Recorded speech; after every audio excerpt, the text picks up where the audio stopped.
Olá, hoje nesse SaúdeCast é um grande prazer a gente ter uma especialista, né, que é a doutora Fabrícia Signorelli.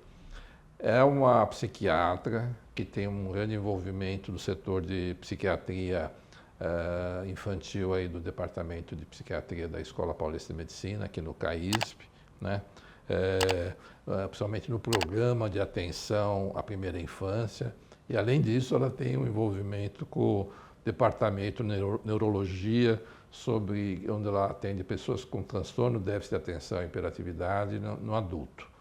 Então, essa é uma área ampla, né? E por isso que nós vamos chamar esse SaúdeCast de o que acontece com o transtorno do neurodesenvolvimento ao longo da vida. E a primeira pergunta que eu faria para a doutora Fabrícia é: o que é transtorno do neurodesenvolvimento e como é que as famílias, os amigos possam identificar? Bom, os transtornos do neurodesenvolvimento, de acordo com a classificação do DSM-5, são transtornos que obrigatoriamente eles têm início na infância e eles cursam com prejuízos em diferentes domínios do desenvolvimento. Os estudos cada vez mais têm mostrado que esses transtornos eles têm uma tendência a persistirem ao longo da vida. Então, são transtornos que têm uma tendência a persistir até a vida adulta, cursando com prejuízos em diferentes domínios. Esses transtornos eles podem surgir em diferentes domínios e afetar diferentes domínios. Por exemplo, né, com a revisão do DSM, agora a deficiência intelectual passou a ser chamada transtorno do desenvolvimento intelectual. Então, só foi uma mudança de terminologia. Transtorno do desenvolvimento intelectual. Isso. Quer dizer, deficiência mental, as pessoas entendem isso, o que é deficiência mental. Virou transtorno do desenvolvimento intelectual. De acordo com a revisão do DSM, teve só essa mudança de terminologia, né? Que atinge vários domínios, desde domínios de realização de atividade de vida diária, de autonomia, de linguagem, de interação social, até transtornos que cometem domínios mais específicos, como acontece com o transtorno de déficit de atenção e hiperatividade. Mas eu vou ficar só primeiro no transtorno intelectual, né? Como é que você avalia isso, assim, né? Porque a gente está acostumado que a deficiência mental está relacionada ao indicador do QI, né? O QI talvez seja dos exames em psicologia, psiquiatria, que você tem mais de um século, né? Como é que você avalia, né, uma criança, um adolescente ou mesmo um adulto que você suspeita que tem um transtorno intelectual? De fato, né, o QI continua sendo uma métrica, né, um valor numérico importante para o diagnóstico. Só que, de acordo com as novas classificações para o diagnóstico, você precisa, além desse valor numérico, né, que é o QI menor que 70, claro que tem o desvio padrão para mais e para menos ali, né, mas além dessa questão desse QI menor que 70, também um prejuízo funcional, prejuízo nas funções adaptativas. Né, prejuízo, por exemplo, na realização de atividade de vida diária, né, prejuízo na interação, não só na interação social, mas na autonomia, no sentido de pegar um ônibus sozinho, contar dinheiro, ir até o mercado e saber receber o troco, né, de como ele se vira na comunidade, não só na interação, mas no sentido de ter autonomia na comunidade. É claro que tudo isso vai depender também do prejuízo, né, vamos dizer, do grau desse prejuízo cognitivo. Existem instrumentos que são utilizados. Claro que durante a história clínica com o paciente, você já vai conseguindo identificar desde a infância, né? Então, aquela criança que já teve, às vezes, atraso no desenvolvimento da linguagem, dependendo do prejuízo cognitivo, até um atraso motor importante, né? Então, você começa com a história clínica da criança, teve atraso para sentar, demorou para andar, atraso para a linguagem, a brincadeira, às vezes, era um pouco mais empobrecida quando comparado com outras crianças. Na escola já foi identificado desde a primeira infância que teve dificuldade na hora de aprender a letra, de riscar, de pintar, né? Questões que envolvem às vezes questões motoras, linguagem, mas em todos os domínios, né? Existem questionários que são utilizados. Hoje no Brasil um questionário que é utilizado que não é só na avaliação neuropsicológica. Nós médicos podemos usar tanto na nossa prática clínica como também para pesquisa. Tá? É um questionário que se chama Vineland, que atualmente está na 3ª edição.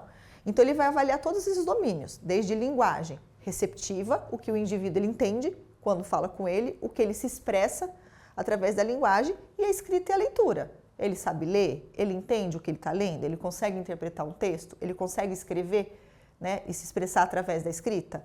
Também tem os domínios de atividade e vida diária, tem autonomia para tomar banho sozinho na infância, ou mesmo na vida adulta. Nós sabemos que tem adultos que têm um prejuízo cognitivo, que eles são dependentes de cuidado de terceiro para todas as atividades, né? E é isso que vai classificando, desde leve, moderado, grave a profunda. Né? É claro que testes estruturados você não vai conseguir aplicar em alguém com uma deficiência, às vezes, intelectual grave ou profunda, porque eles vão responder a testes estruturados, mas qualitativamente você já vai ter informações da história clínica que ele tem um prejuízo cognitivo bastante expressivo e demanda de cuidados de terceiro para a realização de todas as suas atividades de vida diária. Quanto por cento nós estamos falando aí das crianças e adolescentes, né? E se eles respondem ao tratamento, ao estímulo, assim, se eu pudesse falar assim. Esse ano saiu um artigo que teve como objetivo avaliar todos os transtornos do neurodesenvolvimento, né? Porque também tem uma escassez, né? A gente fala separadamente. Então, quando a gente olha para estudo de prevalência do autismo, estudo de prevalência do TDAH, estudo de prevalência de Tourette, TOC, esse estudo ele se propôs a avaliar todos os transtornos, que depois a gente vai falar quem são esses transtornos. E aí, claro, né, todo estudo de prevalência tem essa variabilidade metodológica, então é super variável, né? E quando ele olhou esse estudo em específico para deficiência intelectual, ele trouxe um valor de uma média de 1% da população mundial tem algum nível de deficiência intelectual. Isso pura, tá? Não associado dentro do TEA, que o TEA pode cursar com QI preservado, QI acima da média, ou também, então, aqui pessoas que só fechavam o diagnóstico de deficiência intelectual. E aí esbarra numa realidade, infelizmente, né, professor, que é hoje a questão da educação no Brasil, né? O quanto às vezes essas crianças estão cursando com dificuldade e, claro, não é nenhuma crítica ao sistema educacional, uma questão da nossa realidade, acabam não sendo identificadas, né? Então, se finaliza ali o ensino fundamental 1 não estando alfabetizado, né? E vai passando, né? E às vezes não sabe questões básicas de matemática. Por exemplo, quais são os fatores? Lógico que deve ter fatores genéticos, do parto, né, do empobrecimento do ambiente nos estímulos, né? Como é que você vê, como é a origem desses transtornos, principalmente da parte desse transtorno do intelecto? Aí? Então, os transtornos do neurodesenvolvimento, e aí também entra muito fortemente a questão do atraso cognitivo, né, da deficiência intelectual, tem a questão da herdabilidade genética, né? A grande maioria dos transtornos do neurodesenvolvimento, eles são de herança genética poligênica, então não é um único gene que vai explicar a condição, né? Então é muito comum em familiares ali de primeiro grau essa herança poligênica e que em algum dado momento desse neurodesenvolvimento biológico, no período pré-natal ou no período perinatal, pós-natal ali, vai acontecer alguma intercorrência que vai atrapalhar, né, impedir o neurodesenvolvimento que estava acontecendo de uma forma adequada, né? Esse atraso neurobiológico, né, vai cursar com esses prejuízos em diferentes domínios, né? Então tem a questão da genética, mas tem vários fatores que já foram descritos pela literatura. Então, sim, os transtornos do neurodesenvolvimento, ele é uma conjunção, sim, de fatores genéticos somados a fatores ambientais. Alguns com maior nível de evidência, outros com menos. Por exemplo, idade materna avançada. Hoje tem se falado muito para o transtorno do espectro autista da idade paterna avançada, a questão de injúrias no parto, né? Hipóxia neonatal, intercorrências no período neonatal, a prematuridade, o baixo peso ao nascimento, o uso de determinadas medicações durante a gestação. Tem estudos que falam até da saúde mental materna no pós-parto, durante a gestação e no puerpério. De álcool, né? Exatamente, o álcool, a síndrome alcoólica fetal, né? O álcool, o tabagismo, também o TDAH tem já um nível de evidência relacionado ao tabagismo, né? Mas assim, tem vários outros fatores, por exemplo. E uma coisa que a gente tem que tomar muito cuidado, que a gente fala, tem muitos estudos hoje avaliando a questão de poluentes, agrotóxicos, né? Isso é quando a gente pensa naquela população que mora em regiões que estão diretamente expostas em tempo integral, né, a questão de alguns agrotóxicos, alguns poluentes. Aí um dos estudos, ele pontua justamente quando a gente teve aqui no Brasil, infelizmente, aquele problema com o Zika vírus no Nordeste, né? E aí, aquela questão do Zika vírus, as crianças nasciam com a microcefalia, com outras alterações, né, fenotípicas e também com prejuízo cognitivo importante. Então, se a gente pensar hoje, né, aquelas crianças que nasceram lá, foi depois da Copa de 2014, né, 2015, nós estamos em 2023, elas já são crianças. Muito provavelmente, se a gente fizer um estudo naquela região, a prevalência de deficiência cognitiva ali vai estar alta, né, porque teve um número expressivo de crianças que foram acometidas, né, as mães, na verdade, durante o período gestacional. Agora, o que a gente, né, na psiquiatria, o sistema de saúde mental, ou junto, né, com a interface com as escolas, o que essas crianças possam fazer? Né? Que tipo de estímulo, que tipo de tratamento, qual o melhor que a gente possa fazer, levando em consideração a nossa realidade? Uma coisa que eu sempre pontuo é a questão da identificação precoce. E eu dou muita aula, às vezes, professor, para educadores. E eu falo, olha, o papel de vocês, até porque não faz parte da formação de vocês fazer diagnóstico, mas é identificar. E qual é o melhor lugar para você identificar uma criança? Onde você tem os pares, porque existe uma média. A gente sabe que cada criança tem o seu tempo, mas existe uma média e tudo que destoa muito precisa ser avaliado. Então, eu falo que desde a primeira infância, então a criança que está ali na educação infantil, seja escola pública ou escola particular, a partir do momento que o educador identifica esse atraso, isso tem que ser passado para a família. Não cabe o educador falar, olha, eu acho que é autismo, eu acho que mais tardiamente, né, quando vai para a fase fundamental, eu acho que é uma dislexia. Não, mas identifica, olha, está muito aquém do esperado para a idade em determinado aspecto.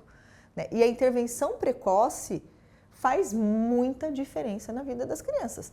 Tanto que crianças que nascem prematuras, elas já vão para a intervenção precoce, porque a gente sabe dos possíveis atrasos que a prematuridade pode cursar. Então, não vai esperar apresentar o atraso, você já leva essas crianças para a intervenção precoce motora, né, no momento da linguagem, às vezes para fonoaudiologia, para minimizar o impacto desses possíveis atrasos da própria condição da prematuridade. Né? É claro que, né, existe, às vezes, muita dificuldade de acesso. Então, a gente está em São Paulo, capital, que não representa a realidade Brasil, né? Então, aqui a gente tem mais acesso a serviços, sejam particulares ou públicos, tanto no sentido de diagnóstico, de identificação, né? Porque aí eu acho bastante diferente falar de diagnóstico e identificação, porque sempre a gente tem que entender que nem todo atraso, no final, vai gerar um transtorno. Às vezes é só uma questão de atraso e uma criança estimulada, ela vai atingir o que se espera para a faixa etária dela. Mas muitos atrasos, às vezes, são os primeiros sinais de um possível transtorno do neurodesenvolvimento que está se instalando nessas crianças na primeira infância, né? Mas o fato é que essa janela de intervenção ela é de suma importância.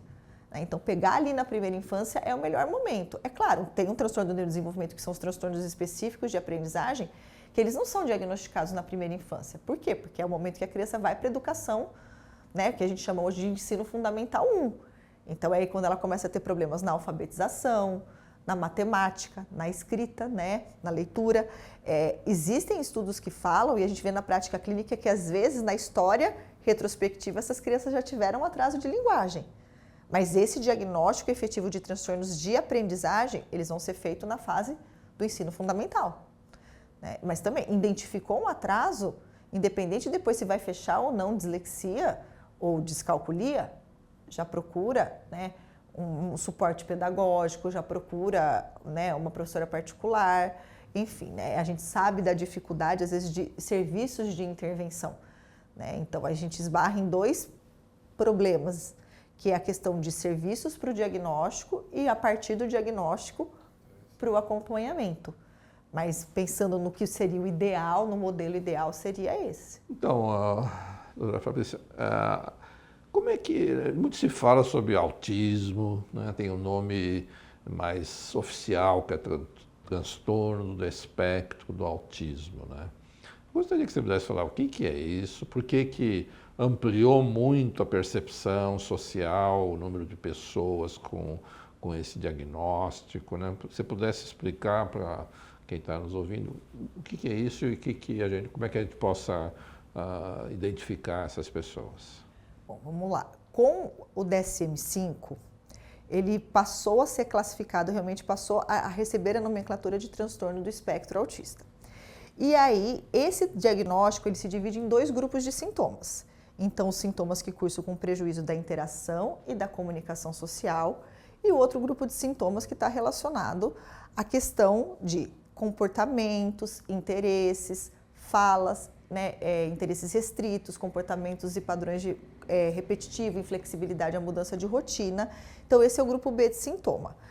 Existe uma variabilidade muito grande. Então, quando a gente olha, né, para esse grupo A, que está relacionado a interesses, né, prejuízos na interação e na comunicação social, tem que ter falhas na reciprocidade socioemocional, na compreensão da comunicação não verbal, então desde gestos, né, expressões faciais, às vezes dificuldade de modular a própria expressão, de modular, né, a prosódia, às vezes pode estar alterada nesses indivíduos, da compreensão que a gente chama dos prejuízos da cognição social, que é a falha em inferir o estado mental do outro, percepções de pistas sociais do ambiente, na infância, falha às vezes nas brincadeiras mais imaginativas. Então, existe uma tendência, né, a brincadeiras mais concretas, falhar na brincadeira mais do faz de conta, né, a questão do contato visual, a questão também, né, da dificuldade em compartilhar em qualquer fase da vida interesse com os pares, claro que em menor ou maior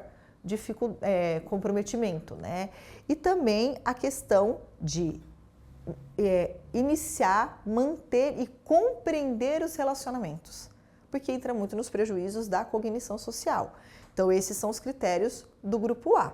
Do grupo B, entra a questão de comportamentos repetitivos, a questão da ecolalia, que é aquela fala repetitiva, que muitas vezes você fala com a criança com autismo, e isso é um confundidor, às vezes, no dia a dia para as mães. Porque as mães falam, não, doutora, quando eu pergunto, ele responde. Um exemplo, filho, você quer sorvete ou leite? A criança repete leite, mas não é que ela quer o leite, é uma ecolalia imediata, ela está repetindo a última palavra. Outra questão muito comum, um relato dos pais, ele está brincando ali quietinho, ele está reproduzindo exatamente do jeito que ele escutou no desenho, que é o que a gente chama de ecolalia tardia. Então, essa é uma alteração que faz parte desse grupo B. As estereotipias motoras, que vão desde os movimentos, né, mais clássicos de balançar o corpo, ou flapping, se a criança está ou ociosa ou mais excitada, ela faz esse movimento com as mãos, mas é bem complexa a apresentação das estereotipias motoras, né? Rigidez, inflexibilidade a mudanças de rotinas, que aí também tem uma variabilidade, né? Tem pacientes, pessoas com autismo que são completamente inflexíveis e mudanças mínimas na rotina são geradoras de crises e de alterações comportamentais, e tem pessoas que têm mais flexibilidade. Uma coisa que ganhou um peso muito importante com o DSM-5 foi a questão das alterações de ordem sensorial, que é de hipo ou hiper, né, reatividade. Então, isso foi muito valorizado, a questão de incômodo com barulho, desconforto com textura, seja de roupa, ou pisar na grama, pisar na areia, alteração de se perceber, né? Então, muitas crianças, às vezes, elas não são desfraudadas, não é pela questão delas não serem verbais e não pedir, elas não conseguem perceber que elas precisam fazer xixi, ou enfim, né? Então, tem essa questão também da propriocepção, a questão também com cheiro, né? Então, todos os aspectos sensoriais podem estar hiper e hiporreativo nessas pessoas do espectro autista. Então, isso foi muito valorizado com o DSM. E, de acordo com o DSM, ele divide em nível de suporte. Hoje, ele não usa o termo gravidade, ele usa nível de suporte, que é 1, 2 e 3. E o que vai determinar esse nível de suporte? São justamente os prejuízos, a intensidade, né, desses prejuízos no grupo A e no grupo B de sintomas. Então, quanto mais dificuldade esses indivíduos têm com relação à comunicação, à compreensão, né, do ambiente social e como se adequar a isso, vai trazendo um nível de dependência maior ou menor. E também os prejuízos no grupo B, pessoas que fazem muitas estereotipias, às vezes elas são tão disfuncionais que impede que esses indivíduos exercitem outras atividades, ou que são extremamente inflexíveis a mudanças de rotinas, ou até o aspecto sensorial, como eu mencionei, às vezes traz tanta alteração comportamental, essa sobrecarga sensorial traz tanta alteração comportamental, que cursa com prejuízo muito forte na atividade de vida diária desses indivíduos. Então, são esses prejuízos do grupo A e do grupo B que vão determinar o nível 1, 2 e 3 de suporte, que está relacionado com quantos indivíduos vão precisar do cuidado de terceiros. A CID-11 também mudou agora para transtorno do espectro autista. E também, basicamente, são os mesmos prejuízos relacionados à comunicação e à interação social e também a interesses e comportamentos restritos e repetitivos. Agora, hoje em dia, a gente tem falado muito, dado uma atenção muito especial, né, que é o que traz hoje o maior número do diagnóstico de TEA. Quando o DSM veio, né, e mudou essa nomenclatura para transtorno do espectro autista, ele tornou essa visão de espectro algo muito mais dimensional e heterogêneo. Então, não era tanto aquela questão mais categórica, né, e pontual, né? Então, essa abertura possibilitou que pessoas que anteriormente não eram diagnosticadas passassem a ser diagnosticadas. Tanto que logo após a edição do DSM, o professor Simon Baron-Cohen, que é uma referência aí no universo do autismo, ele publicou um artigo que ele falava justamente essa questão. Agora, com esses novos critérios do DSM-5, pessoas que anteriormente não eram diagnosticadas passaram a ser. E quem são essas pessoas? Pessoas que até um dado momento da vida, eles têm habilidades para lidar com as demandas sociais, de interação do ambiente. Chega uma fase da vida que o que o ambiente exige deles, do ponto de vista de interação, de compreensão das pistas sociais, de inferir o estado mental do outro para que eles consigam lidar com a demanda de interação e comunicação do ambiente, excede o que eles têm de habilidade. E aí a sintomatologia começou a aparecer. E aí o professor Simon Baron-Cohen coloca no artigo, agora então nós, médicos, iremos, né, ele usa a seguinte frase, correr atrás desses adultos, dessa geração de adultos perdidos sem o diagnóstico de autismo. E aí, desde então, vários artigos foram saindo que o número de diagnósticos tem aumentado. E boa parte se deve a essas apresentações clínicas que fogem daquele padrão, né, do descrito por Kahneman lá atrás, que era aquele autismo clássico, o não verbal, o que se isola, que faz aquela estereotipia clássica. E hoje a gente tem esses casos com apresentação mais branda, que são verbais, que são funcionais, apesar de, claro, cursar com prejuízo funcional. Mulheres passaram a ser diagnosticadas, indivíduos com QI normal ou acima da média. Então, o diagnóstico dessas pessoas tem, de fato, aumentado a prevalência. E se pudesse falar assim, um pouco, frente ao diagnóstico aí de autismo, independente da forma, né, qual é o tipo de tratamento que você possa oferecer, se quer seja para criança? Eu acho que é diferente para a criança, que tem uma incapacitação maior, né? E para o adulto, né? Se você pudesse falar um pouquinho sobre isso. Então, na infância, tudo vai depender da idade que a criança procura. Por exemplo, né, isso eu acho um ponto muito positivo do acesso a informações. Então, hoje os pais procuram, ali, eles veem que nos filhos com um ano e meio, não olha nos olhos, não responde quando chamado pelo nome.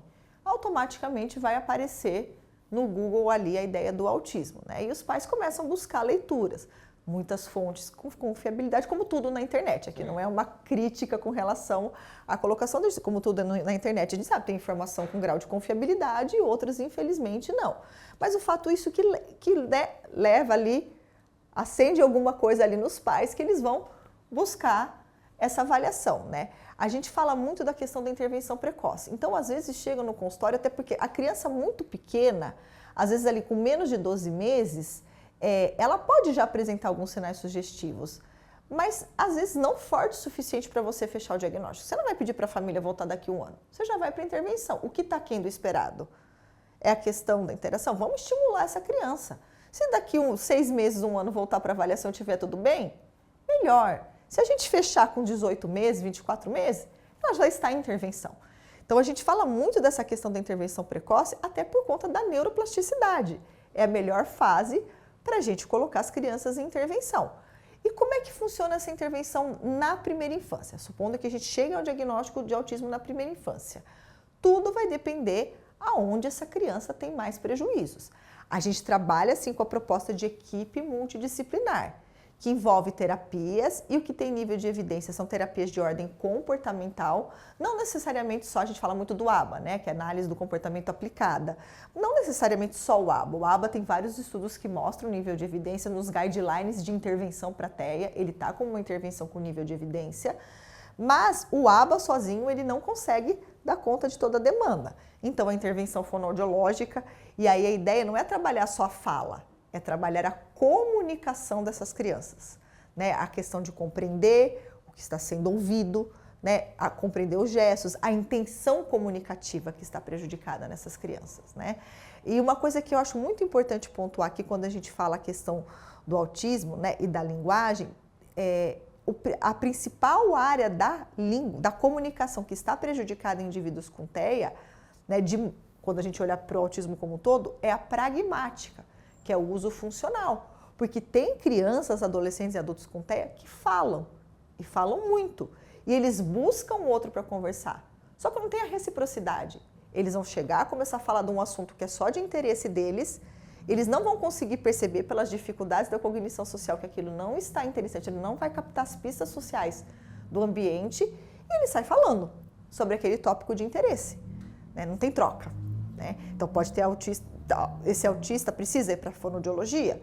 Precisa, ele é verbal, mas ele precisa aprender a se comunicar. Modular. Né? Exatamente, se adequar na questão da comunicação. E a integração sensorial, né? Então, a terapia ocupacional, ela entra aí com 2 modelos no universo de intervenção do espectro autista.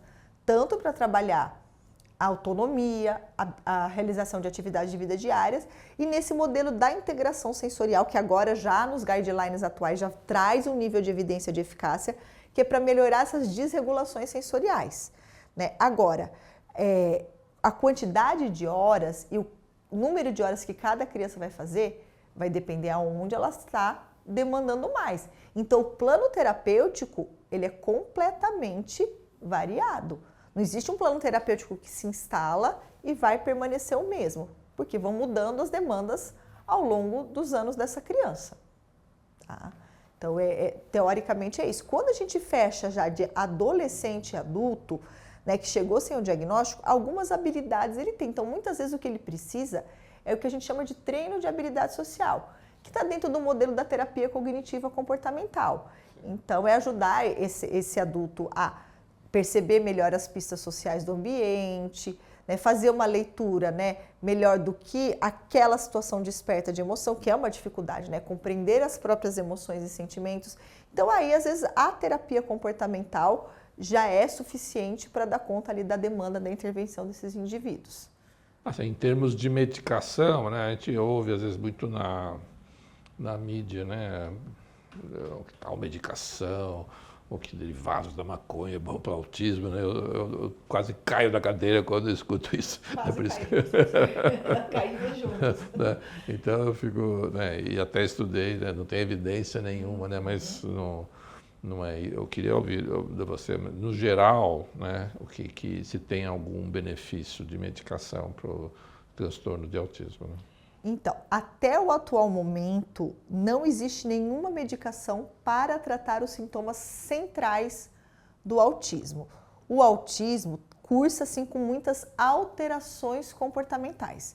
Então, distúrbios de sono, auto- e heteroagressividade, né? Até por conta dessa questão de demanda social, sobrecarga sensorial, essas crianças, adolescentes e adultos, às vezes, têm mais comportamentos disruptivos, né? Se desregulam com mais facilidade, tem mais ansiedade, taxas de automutilação, depressão, ansiedade. Então, o que a gente medica e quando a gente medica? A gente medica essas alterações comportamentais e as comorbidades psiquiátricas, que podem acometer tanto crianças, adolescentes e adultos.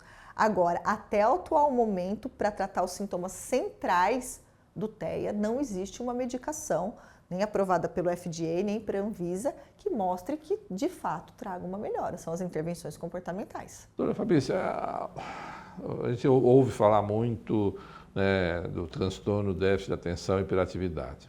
Virou quase que um modismo, né, no sentido assim, todo mundo sabe, já ouviu falar déficit de atenção em criança, não muita gente ouviu falar em adultos, né, que é um déficit de atenção.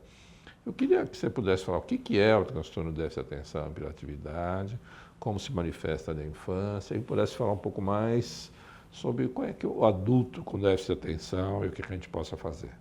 Vamos lá. O transtorno do déficit de atenção e hiperatividade, ele também entra na categoria dos transtornos do neurodesenvolvimento. Então, obrigatoriamente, a sintomatologia tem que ter início na infância. Ele se divide em sintomas relacionados à hiperatividade e impulsividade, que são 9 sintomas, né? Que vão desde o relacionado à hiperatividade e impulsividade. Interrompe os outros quando está falando, não sabe esperar a vez, fala antes da pergunta ser finalizada, não consegue parar quieto na cadeira, se mexe, corre em lugar que não é para correr, fala muito, pensa, atropela as pessoas, não brinca tranquilamente, não consegue relaxar. E o relacionado à desatenção é relutar em atividade que demandem esforço mental maior, não focar por muito tempo, se distrair em situações com estímulos distratores, perder as coisas, esquecer as coisas, dificuldade de organização com as tarefas, né? Então, o TDAH, basicamente, esses são os sintomas.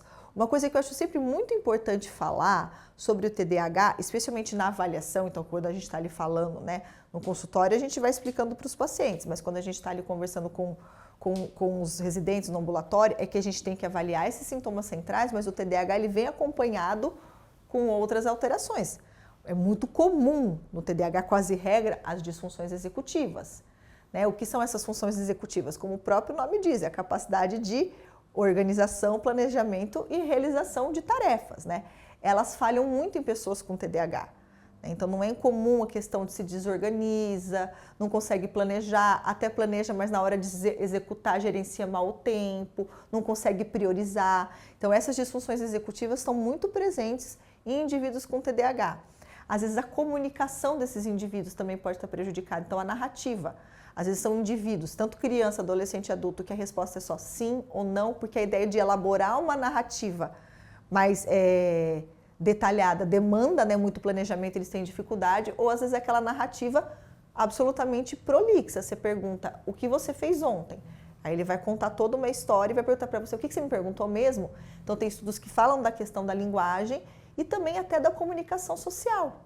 Então, os prejuízos sociais secundariamente acontecem. No hiperativo e impulsivo, a criança, às vezes, com TDAH, e também o adulto acaba tendo problemas sociais pela impulsividade e pela hiperatividade, e o desatento. Por quê? Porque, às vezes, essa sintomatologia leva também à dificuldade de ir percebendo as pistas sociais do ambiente. Então, esses prejuízos adicionais, eles vão cursando junto com os sintomas centrais. Né? O TDAH, assim como o TEA, embora não chame espectro, ele tem apresentações clínicas extremamente heterogêneas. Só que daí o DSM coloca entre leve, moderado e grave. E tudo vai depender do quê? Do prejuízo funcional na vida desses indivíduos, né? Desde a infância até a vida adulta. O que os estudos têm mostrado? Né? Que a grande maioria, né, fala-se de 50% a 66% das crianças e adolescentes com TDAH serão adultos com TDAH. Né? E recentemente saiu um estudo que fazia a seguinte colocação. Olha, os estudos que falam de TDAH na vida adulta, eles fazem ali um corte no momento transversal. Ah, você tinha TDAH na infância? Tinha. Hoje você tem? Não, hoje você não tem mais. E aí eles fizeram uma proposta de fazer um acompanhamento longitudinal. E o que eles perceberam? Que o TDAH, nessa transição adolescência-vida adulta, ele tem uma flutuação da sintomatologia. Né? E aí, nisso, então, uma parcela maior do que 50% a 60%, ao longo da vida, flutuar e apresentar em algum momento da vida adulta, do início da vida adulta, sintomas de TDAH. Então, o que a gente sabe sim é que o TDAH, assim como os outros transtornos do neurodesenvolvimento, tende a persistir ao longo da vida adulta. O que muda é a apresentação clínica. Então, a história do TDAH, ele vai mudando ao longo da vida. Novamente, muito relacionado à gravidade. Tem crianças que a gente atende na primeira infância, que já tem a falha ali do controle inibitório, da autorregulação, você não tem ainda elementos suficientes para fechar um TDAH, mas tudo sugere que vai migrar. É por quê? Porque tem funções executivas que ainda não se espera naquela faixa etária. Ah, não presta atenção por tanto tempo, mas nenhuma criança de 4 anos consegue prestar atenção por muito tempo. Né? Então, essas coisas vão mostrando para a gente aí falando do TDAH, né? E o tempo também desses sintomas e principalmente prejuízo funcional em mais de 2 ambientes. Isso é critério diagnóstico, tá? Tem que estar presente pelo menos em 2 ambientes, cursando com prejuízo funcional na vida desses indivíduos. Escola, trabalho, Trabalho, esporte, vida social da criança. esportes, vida social. Por exemplo, tem crianças que têm uma inteligência muito boa e pedagogicamente elas não são prejudicadas pelo TDAH, só que socialmente as crianças começam a evitar, porque empurra, não sabe esperar a vez, só ela quer falar, né? Então, é tirar um pouco, que eu acho que é esse estigma de que ter TDAH é sinônimo de ser mal sucedido no trabalho ou ter TDAH é sinônimo de repetir de ano e não terminar a escola. Não, né? A gente vê cada vez mais, e na nossa prática clínica, pessoas com bons empregos, com nível de escolaridade bom, com pós-graduação, com boas graduações, e claramente com diagnóstico de TDAH e com todas as disfunções. E imagina o quanto isso é fator de risco para a instalação de comorbidade psiquiátrica, né? Porque o desgaste mental que tudo isso vai gerando, né? E começou a cada vez mais, principalmente a partir do ano 2000 em diante, falar-se do TDAH na vida adulta, né? Então tem muitos estudos saindo. E é um desafio diagnóstico muito grande, professor. Por quê? Porque esses adultos muitas vezes já chegam com comorbidades instaladas, justamente pelas dificuldades impostas pelo transtorno que até então não foi identificado. Quais são os principais? Depressão, ansiedade, é um risco muito forte o TDAH para uso de substância, né? O TDAH é um fator de risco importante para o uso de substância. Mas assim, mesmo quando não tem uma comorbidade, já tem um impacto muito grande na autoestima, sensação de impotência, de que vai fracassar, de que não vai conseguir dar conta, né? Então essas falas são muito recorrentes no adulto quando ele chega para avaliação do TDAH. Então, além da questão, né, que a gente vai, se couber aqui, falar um pouco do tratamento, essa questão do diagnóstico e valorizar também essas comorbidades ou até esses prejuízos socioemocionais que acabam chegando aí até a vida adulta de quem chegou sem o diagnóstico, né? Uma coisa que eu acho muito importante falar, que o professor trouxe essa questão de todo mundo se identifica um pouco com o TDAH, né? Todo mundo fala do TDAH. A gente tem que ter a clareza que flutuações atencionais todo mundo tem ao longo do dia. Hoje a gente vive num mundo que a gente é atropelado por informações, né? Então, se a gente não tomar cuidado, provavelmente se o meu celular e o seu celular estivesse aqui e alguma notificação chegasse, é meio inevitável que desvie o olho, a hora que volta, dispersou daquilo, né? O home office trouxe isso muito à tona. Então, a quantidade de adultos que eu diagnostiquei com TDAH, por quê? Porque a hora que foram trabalhar em casa, abriam várias abas ao mesmo tempo, chegava a notificação, no escritório ficava uma coisa mais contida, né? Mas ainda assim, tem vários adultos que recebem o feedback no ambiente de trabalho. Olha, você levanta muito, toda hora você está levantando para conversar com o colega do lado. Mas em casa, que não tinha esse gerenciamento, adultos que falavam, eu ia para o quintal para fazer nada, né? Por quê? Porque então teve toda essa dificuldade de adaptação, né, ao home office. Então, assim, a questão que aparece muito no adulto, mas que acontece com pessoas sem TDAH, e a gente tem que tomar cuidado, quem nos dias de hoje às vezes está distraído, mexendo no celular e deixa o ponto do metrô passar, né, aonde era para ter descido, né? Então, nem tudo é TDAH. Sintomas, né, de algumas coisas de TDAH, se todo mundo lê, fala, isso eu faço. Nossa, às vezes estão falando comigo, eu estou preocupado com outra coisa, não estou prestando atenção. Mas tem que ter um número mínimo de sintomas. E qual é esse? E prejuízo funcional. Na criança e no adolescente, pelo menos 6, e no adulto, 5. Mas é principalmente isso, é prejuízo funcional. Agora, nós estamos falando aí, acho que pelos estudos, ao redor de 6% das crianças com algum nível de déficit de atenção, né? Não sei se esse número que foi publicado pelo Polanzinski, lá da USP, e o Hold continua válido, mas esse é o número que eu tenho na cabeça, que é bastante criança, e por consequência, mesmo que metade desses virem déficit de atenção no adulto, é um número substancial de pessoas, né? Ainda mais quando você fala que eventualmente permanece, mas flutua os sintomas, né? Mostra que essa é uma condição, né, bastante comum, né, no ponto de vista populacional e que impacta, né? Agora, queria que você pudesse falar sobre o tratamento, assim, qual é o tratamento para o déficit de atenção. Assim. Então, o que os guidelines preconizam? Né? Em crianças na primeira infância, quando você fecha o diagnóstico, né? Embora, como eu mencionei anteriormente, às vezes você não tem elementos suficientes, mas às vezes tem crianças que têm muita hiperatividade, muita falha de controle inibitório e que se colocam em situações de risco.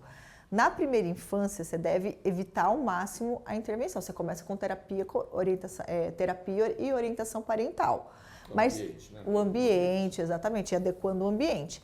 Mas já existem alguns artigos que trazem, né, fizeram estudos com metilfenidato, que trazem sim que podem ser usados em crianças que têm uma apresentação clínica que já está funcionalmente trazendo muito prejuízo, que mostra que podem ser usados. A partir de que idade? Assim, esse estudo abordou crianças a partir de 4, não lembro se eram 3 anos e meio, 4, mas já fala da segurança, assim, que, claro, doses pequenas, introdução gradual, mas ainda crianças na primeira infância que podem ser medicadas. Os guidelines colocam 5 a 6, depende do guideline de referência.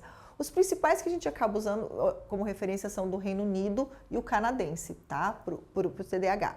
O que é a primeira linha de tratamento nesses guidelines? São os psicoestimulantes. O metilfenidato, né, que é a Ritalina ou Concerta, né, agora perdeu aí a patente, estão surgindo outros, né, metilfenidatos, né, genéricos, né? Outros genéricos, exatamente. E o que difere entre eles é o que a gente chama de farmacocinética, é a liberação. Então existe, né, o metilfenidato de liberação imediata, mas ele cai para a segunda linha de tratamento nos guidelines, justamente por ele ter uma liberação muito rápida, uma queda muito rápida. E quando a gente olha tanto para o metilfenidato de liberação mais prolongada, tem o mecanismo Horus, que é do Concerta, o nome comercial, né?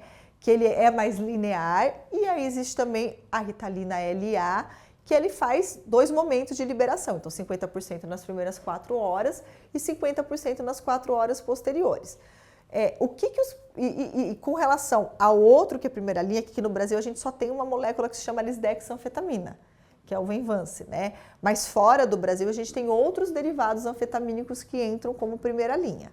O que os guidelines falam? Não tem o que é melhor e o que é pior.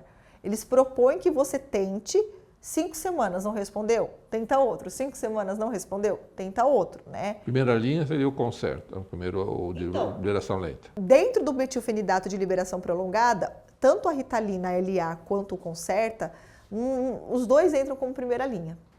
Na verdade, o metilfenidato de liberação prolongada, né? Porque fora do país a gente tem outras opções. Eles entram como primeira linha, assim como os sais de anfetamina, os derivados anfetamínicos.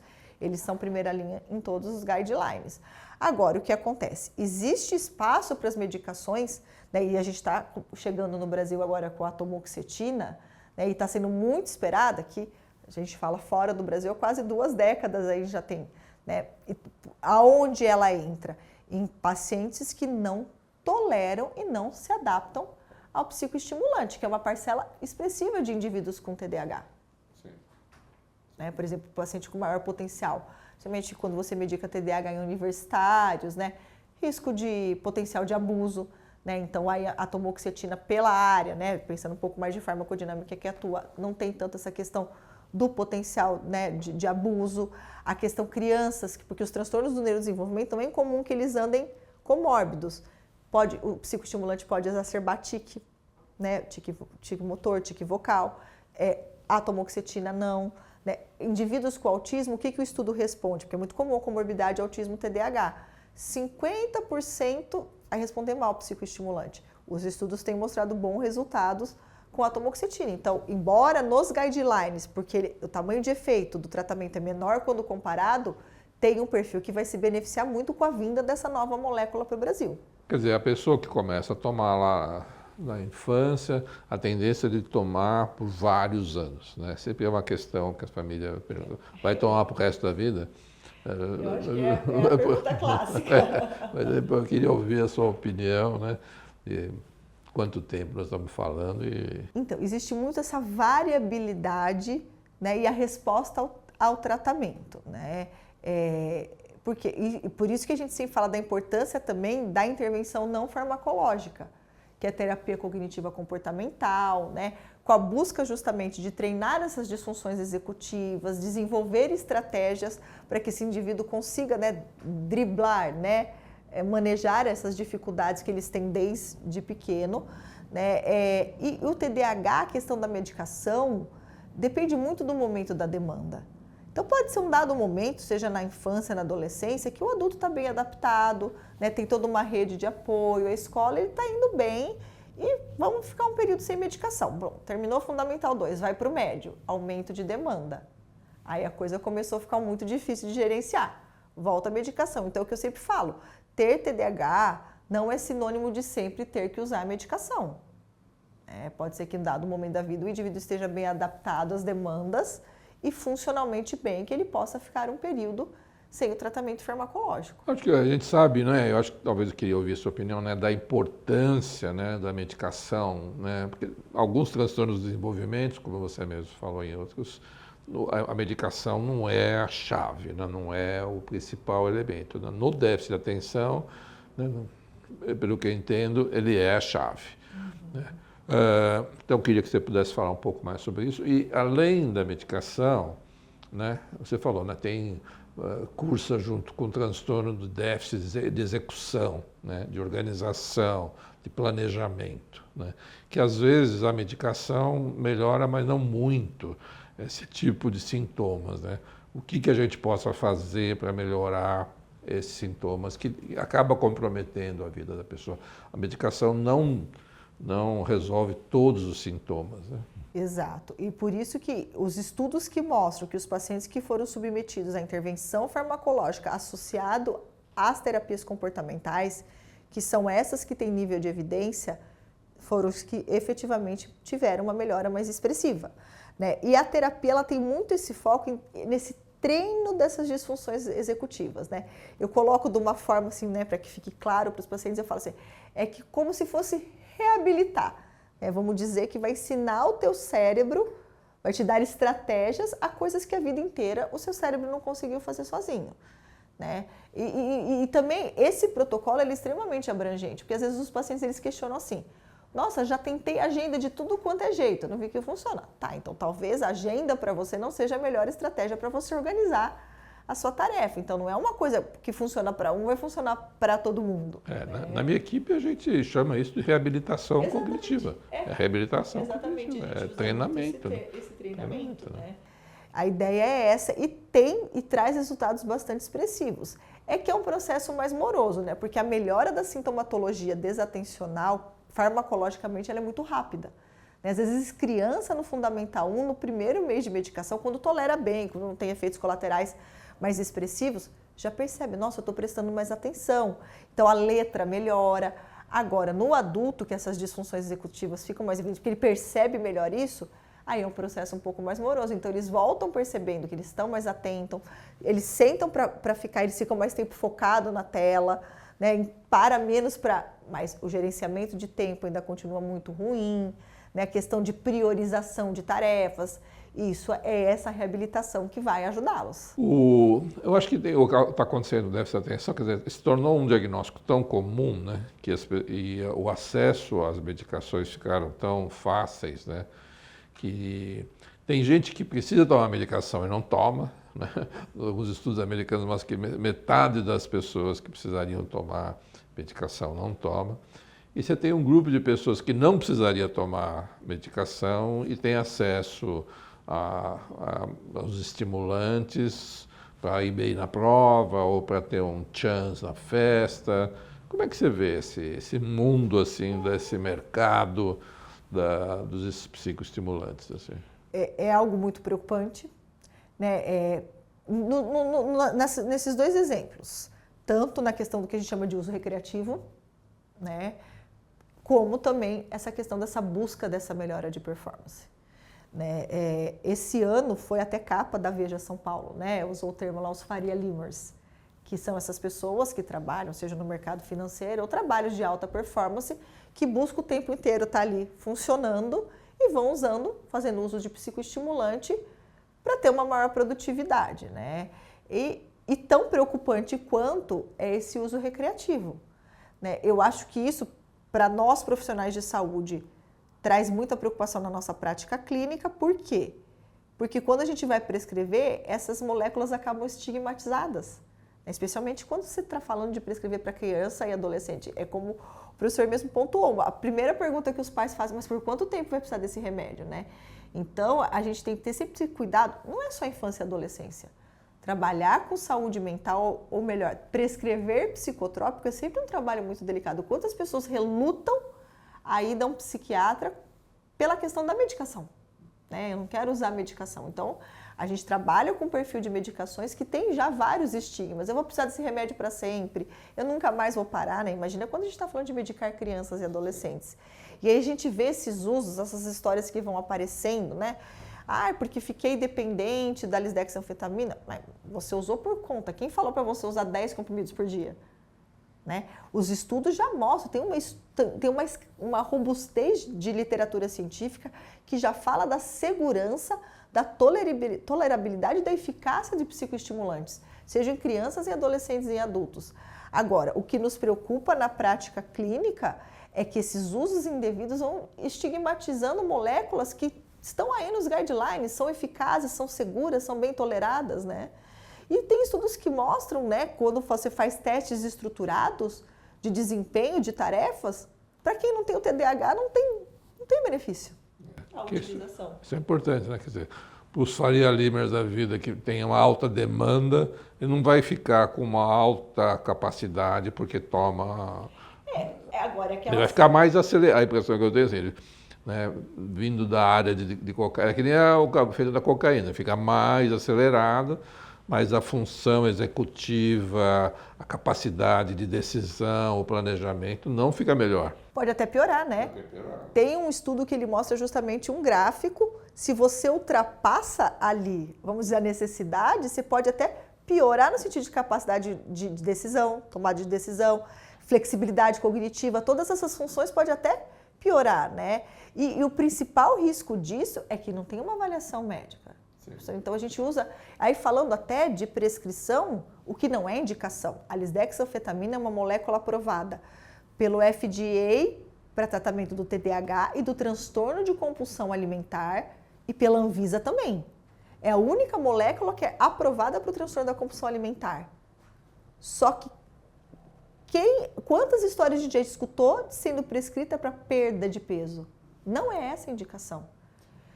Nesse contexto também entra o uso, não tanto do metilfenidato, mas da lisdexanfetamina. Então, melhora de performance, uso recreativo, perda de peso, e sem uma avaliação de uma história psiquiátrica dessas pessoas. Né? Então, e da história clínica também, né? Eu agradeço aqui essa conversa muito esclarecedora, né, doutora Fabrícia, de poder nos esclarecer dessa forma tão vibrante todos esses múltiplos aspectos aí do transtorno, do desenvolvimento. Espero contar com você, com a sua generosidade e o seu conhecimento em outras vezes aqui. Professor, eu agradeço o convite e estarei com certeza sempre que for convidada. Obrigada.